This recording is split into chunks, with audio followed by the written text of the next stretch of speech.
this moment. We welcome you and we pray that you may have your way in our midst today, as you do all the time. Oh, hallelujah. We pray, my God, let the blood of Jesus once again just fill the sanctuary. Let the power of God be made manifest in our midst even this hour, Lord, this morning. In the name of Jesus Christ, even as we adore your name, Lord, we lift up your name above everything.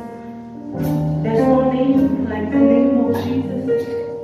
We gather here in your presence, Lord. We ask for the freshness of your word. Even this morning, in the name of Jesus, we give ourselves unto you, Lord. We give this word, the entire reading of the word unto you. That Lord will not just come out as eloquence, but as the empowered word of God by the Spirit of the Lord to change our lives and to transform us.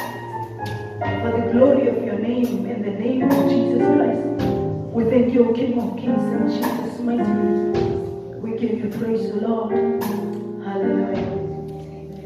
Amen. My name is Sister Constance Wadibak. Hallelujah. And I'll be sharing the word of God this morning. I'd like to take this time to appreciate the church board, the pastors, the elders, deacons, every member of our Bibles and the book of Judges.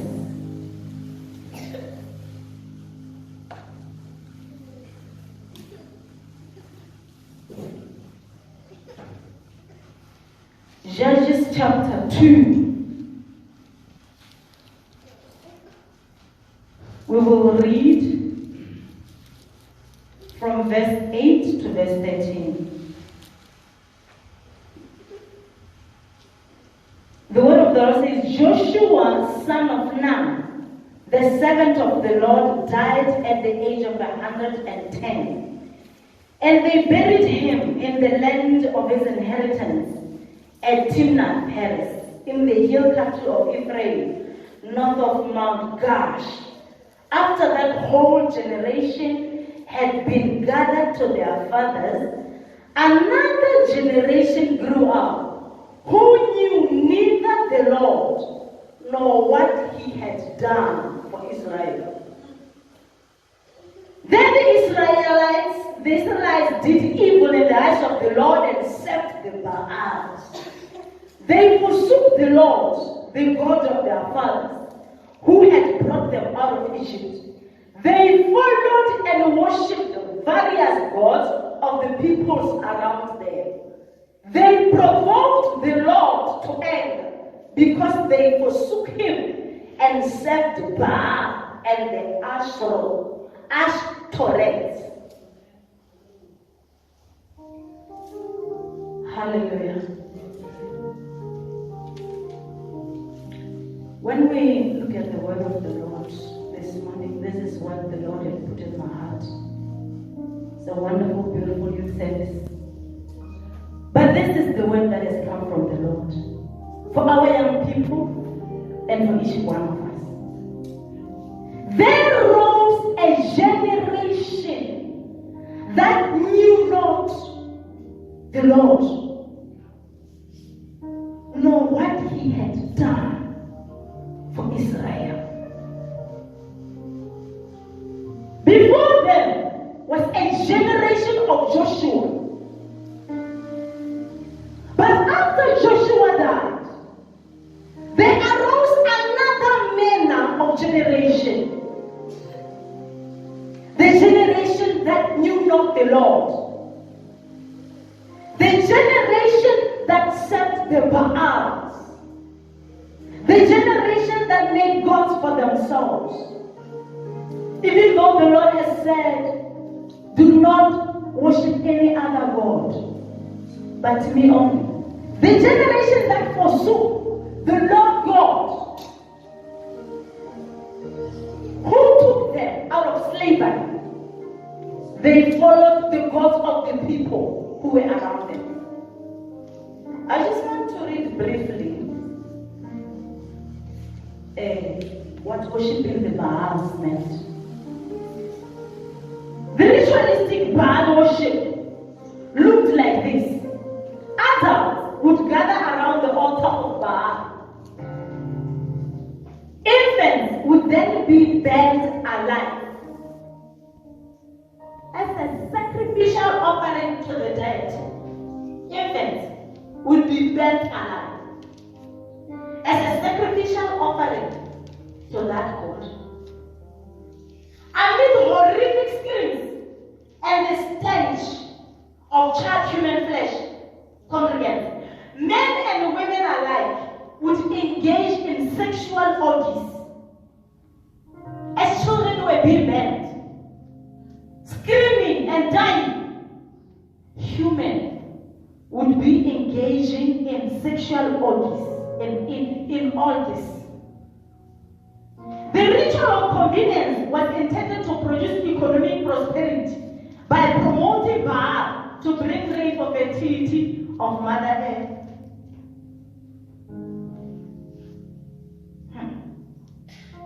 Terrible.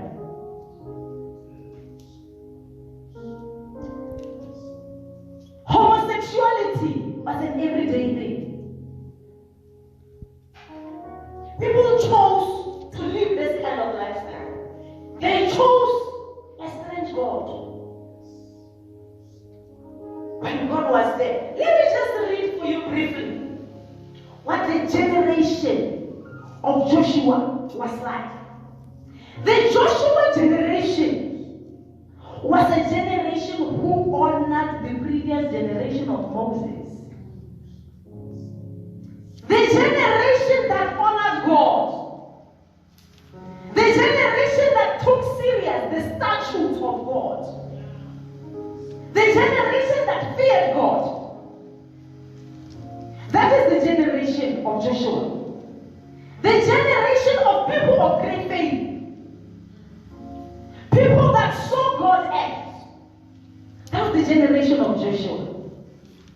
The generation of Joshua were the people that moved with the conquering anointing. They didn't just move, they moved with an anointing for conquering.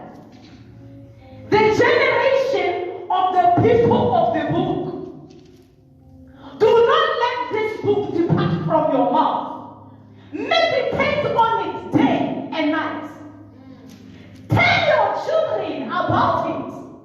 Tell them about the things that I did for you. When I took you out of slavery, when I took you out of Egypt, tell them about these things. These were the people that knew the miracles, the signs and the wonders that God did when He took them out of Egypt.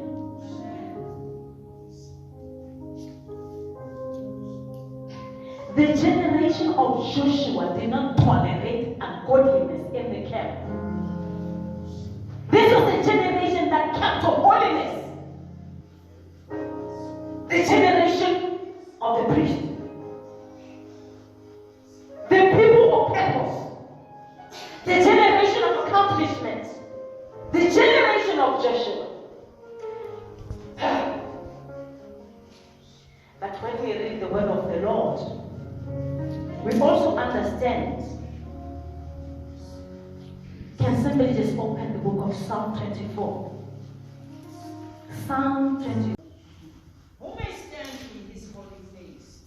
He who has clean hands and a pure heart, who does not lift up his soul to an idol or swear by what is false. He will receive blessing from the Lord and vindication from God his Savior. 6. Such is the generation of those who seek you, who seek your face, O God of Jacob. Such is the generation of those who seek Him. Those who seek your face, O God. God is looking for a generation of those who will seek His face.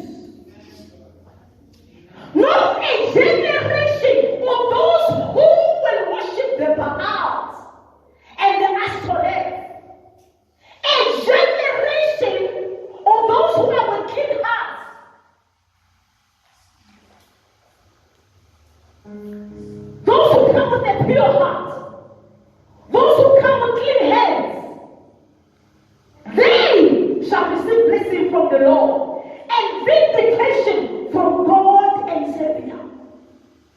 The most painful thing is that this generation that knew not the Lord stretched and stretched and stretched for generations. Stretched and stretched and stretched.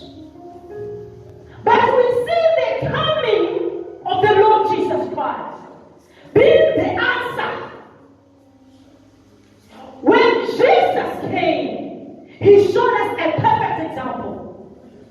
When Jesus was baptized, we saw the Holy Spirit rest on him, the anointing coming as a dove upon the Lord. The empowerment of the Holy Spirit, even before he was taken by the Spirit into the wilderness. We see the empowerment of the Holy Spirit coming upon Jesus. We see Jesus coming out of the wilderness, full of the Holy Spirit, going into Galilee, full of the power of the Holy Spirit, going to do the mighty works and wonders, the miracles that today we talk about. Not only did that happen, we see the disciples also copying from him. From his resurrection, we see a boldness that had not been there before coming out of the disciples. The resurrection of Christ, his accepting. But today, God put in my heart that we should talk about one man, Paul. There was one man that arose. He didn't walk with Jesus. He wasn't one of the disciples that spent their every day with Jesus. But this is a man that met Jesus. Let me tell you about Paul. Who Paul was. Paul was from modern day Turkey. He was a Pharisee. His family were Roman citizens and they knew Jerusalem as the holy city. At 13 years, Paul was sent to Palestine to learn from Gamaliel the Jewish history. He learned the Jewish history. We see Paul then venturing into religious extremism. He was killing the Christians. The theologians believe that even Paul, whom they said Saul at that time, Saul, was there even during the stoning of Stephen. He held the clothes of those who were stoning Stephen.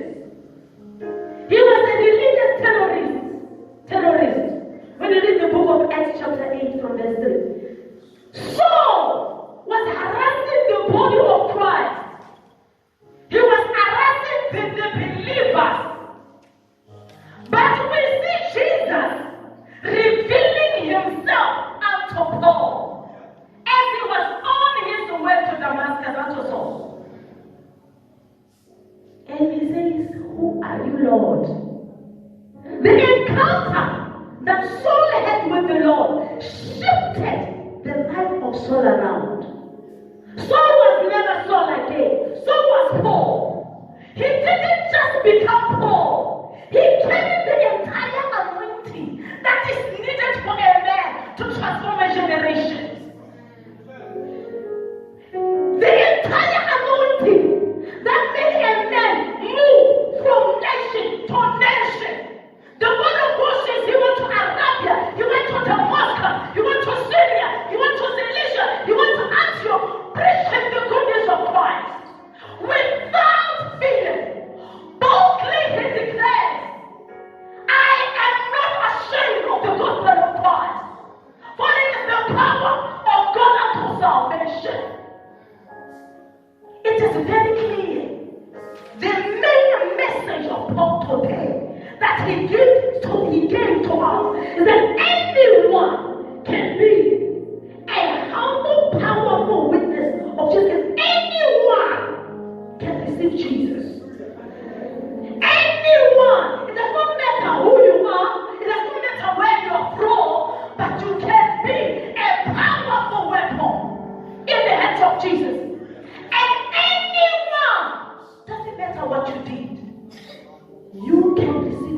too. But as God was showing me about the life of Paul, He said, you need to have the heart for souls.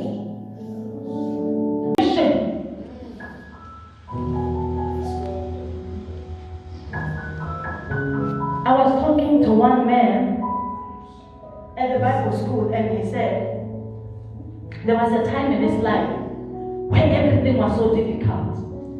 And he said, I was still a developing Christian, but then I said to the Lord, I'm tired of my life.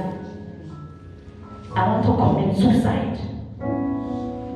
And he says, at that time, he knew that God had called him. And he says, God told him, you want to commit suicide? Go ahead.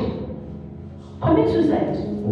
But know that the head of the blood of the people I have called you to, I will demand it from your hands.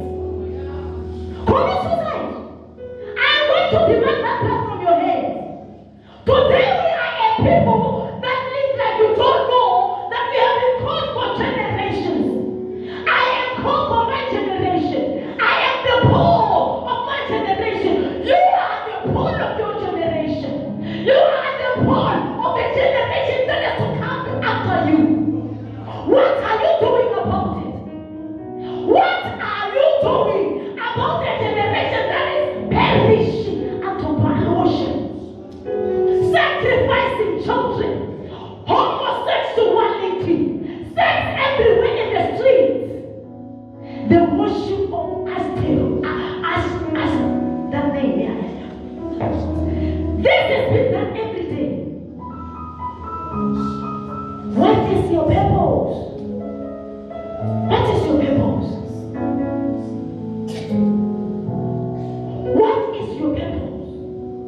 God talks about when he loses just one sheep from his flock, he goes out. He gets that one sheep. That is how important one soul is to him. How about the souls that we live with every day? What shall stop you from going out and getting the soul out of the pit of hell? Is it the money? Is it the suffering?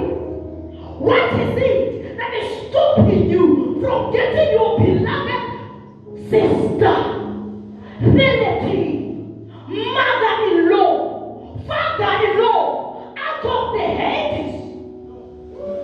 What is it that is to stop you? Did Jesus come all the way to die for us at the cross of Calvary? He died for a soul. He died for my soul. He found it necessary that he leave his beautiful throne and come to die for me and for you. What are you doing about another soul? He has equipped us. He has called us. He has chosen us. But what are we doing? There is a perishing generation, but it has been given out of our hands. It is upon every young person to rise for the gospel of Christ and run for the nations with it. The gospel of Christ is not for the elderly. The gospel of Christ is not for the mature. The gospel of Christ is for everyone. The word of God says the young and the great, they shall come before the judgment seat of God. Every man and woman shall account. What shall you say? What shall you say when you have to account before Jehovah God? There is a perishing generation.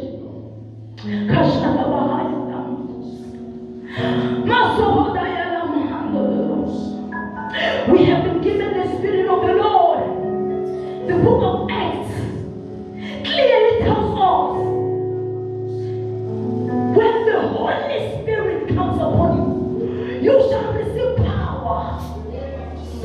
When the Holy Ghost comes upon you, you shall be filled with power. Power to witness, power to go out, power to speak about Christ without fear, power to talk about what he has done for